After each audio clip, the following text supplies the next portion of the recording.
think Romeo might look a little out of place here.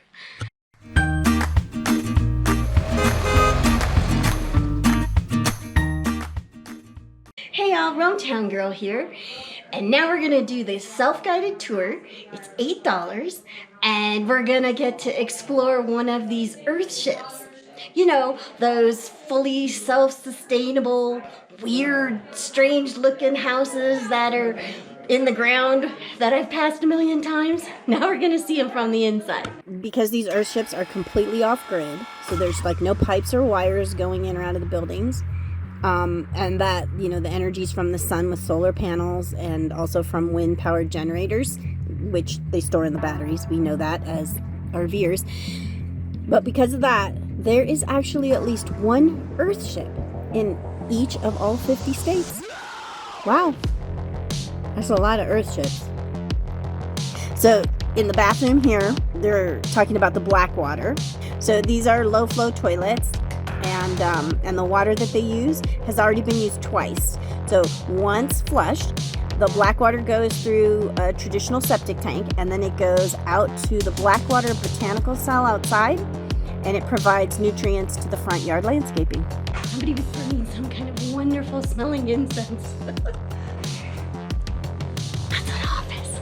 I don't think that was part of the tour. Oh my God, I love the smell of whatever incense are burning. These walls are an example of what you can do with the adobe mud, and that's basically a mixture of dirt and sand and straw and water, because they're all natural materials that pretty much you can find anywhere in the world. And then adobe is an extremely durable, reliable building material and has been for like thousands of years. I didn't know that. And adobe is especially noted because it has thermal mass properties. So behind the adobe are earth ram tires, and then that makes for even more thermal mass, and it basically regulates the Earthship's temperature. These places don't have heating or air conditioning, but the temperature stays really nice inside, and it's because of the tires. They put the tires all around the foundation, I guess, and they fill them with dirt, and so it works as a phenomenal insulator for both the heat and the cold. And what's great about tires is they're a discarded resource, and they're pretty much found everywhere in the world. Okay, number 5 is the water organization module, and it's just basically a bunch of filters and pumps, and it prepares the rainwater that's held down in those cisterns for being used elsewhere in the house. So it goes through a 50, a 500, and then a 1000 mesh filter before it actually gets to the faucets. And then I guess there's also a ceramic filter at the end of the line for the drinking water. And UV filtration's also been used. So this is what keeps the water nice. So this is number 6. This is the water pressurizing tank. And this large blue tank, basically what it does is it allows for, you know, the water in the sinks and the showers and the washing machine to have pressure to them. Which, living in an RV, you know how nice pressure is. And then this is the power organization module, and this is all the solar stuff. So some of the houses here, I guess, are part solar, part wind, and then, you know, you got to store the energy in the battery, so here you go. And of course there's a charge controller, and we in the nomad community know all about solar. The heating and cooling is pretty much the biggest power draw in a normal home, but because the Earthship heats and cools themselves by design, the amount of power that's actually needed for that is like next to nothing. So I guess most of your power is gonna go for lighting and the water pump that we just saw, and the refrigeration. We're back in the gift shop. Too many people. Okay, here, I don't know, I missed 1 and 2. Are they outside? Is that why I missed 1 and 2? One is right here in the fig tree. Okay. Okay, so number 1 was the fig tree, which I originally missed.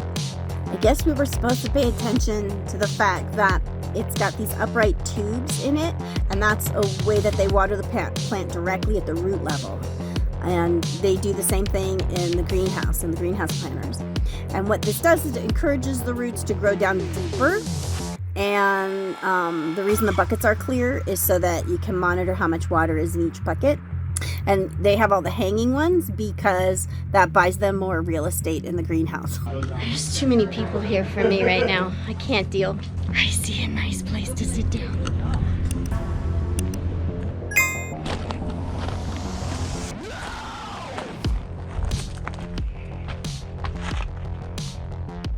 I'd go up that, but I'm tired.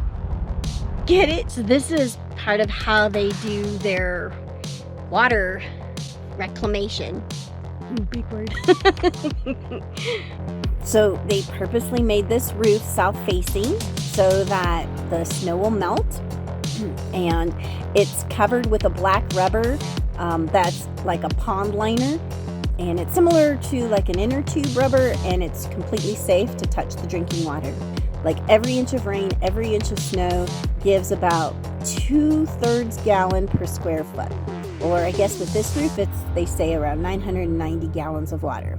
And it goes right down the little small slide, and it goes into the cisterns buried in the earth. They basically lead to, yeah, that's a stainless steel salad bowl, and it's drilled with holes, and it's sitting at the cistern at the opening, and it's pretty much just the first line of defense from, you know, stones and wood and animals, and it works really great, and it won't rust, and so it's kind of funny. It's an integral part of the water catchment system. So you use rocks to, I don't know what.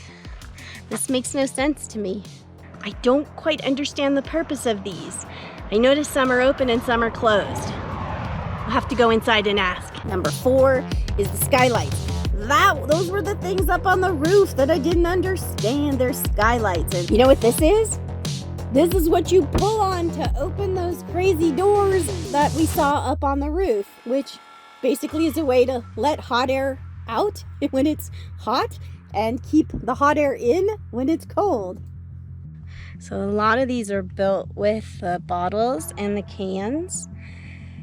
The reason they do it is because then it requires less use of the concrete. And see how they go all the way through?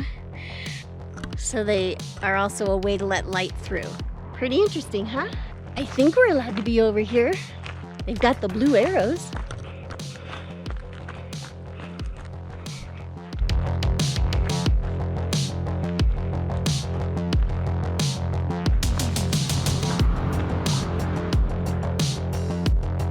How interesting. See that that building with the web-like windows? That's actually their outer greenhouse. And I guess at some point they're going to connect all of this area with covered walkways. And the reason they want to do that is because it's going to give them more roof space to catch more water. I get it. They're going to put more greenhouse planter cells all along the walkway, and that is going to increase their ability to produce more food, and it'll also give more gray water filtration. So they don't want you to go beyond this point and disturb the residents. But we're so close to the highway that as I drive past, I think I can pull over and take some interesting shots. So I'll try to do that for you. Since we're passing by the Earthship place again, I thought I'd stop and take some more images from a different vantage point. So that's where we were yesterday. So this entire community here in Taos, it's basically 633 acres, and half of it is green space that's never ever going to get built on, and there are now about 75 homes, and they do have room for 55 more. So come on down, claim your plot, build your own earth vessel. And if you really want to get the full experience, you can actually come and spend the night in one of these. That might be cool.